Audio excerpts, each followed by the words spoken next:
Office of Emergency Management is conducting a test of the emergency alert system. Had this been an actual emergency, the attention signal you have thus heard would have been followed by official information or instructions. This concludes the test of the emergency alert system.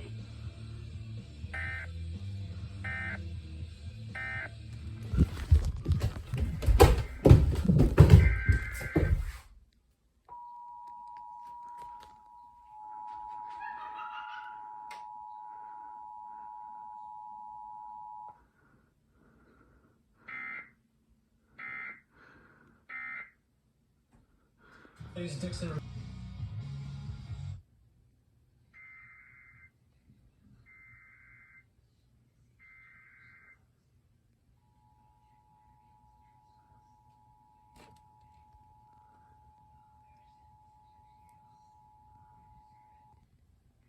civil authorities have issued a required monthly test for all in New Jersey beginning at 10:50 a.m. and ending at 12:50 p.m. The New Jersey Office of Emergency Management is conducting a test of the emergency alert system.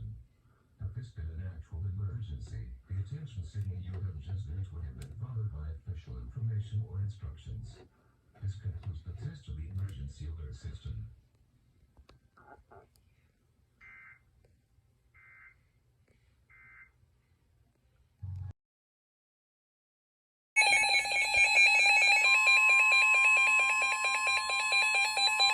The National Weather Service in Mount Holly has issued a flash flood warning for northeastern Monmouth County in central New Jersey. Oh shit, that's close to me. At 1:22 p.m., Doppler radar indicated thunderstorms producing heavy rain across the warned area. Between 1 and 1.5 inches of rain have fallen. Additional rainfall amounts of 1 to 2 inches are possible in the warned area.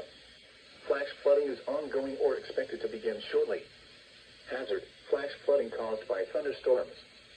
Source: radar. Impact: flooding of small creeks and streams, urban areas, highways, streets, and underpasses, as well as other drainage and low-lying areas. Some locations that may experience flash flooding include Long Branch, Sandy Hook, Middletown, Hidden Falls, Holville, Red Bank, Lincroft, Navesink, Elbaron, East Freehold, Eatontown, and West Long Branch. This includes the following highways: Garden State Parkway between mile markers 105 and 115. Turn around. Don't drown when encountering flooded roads. Most flood deaths occur in vehicles. Motorists should not attempt to drive around barricades or drive cars through flooded areas.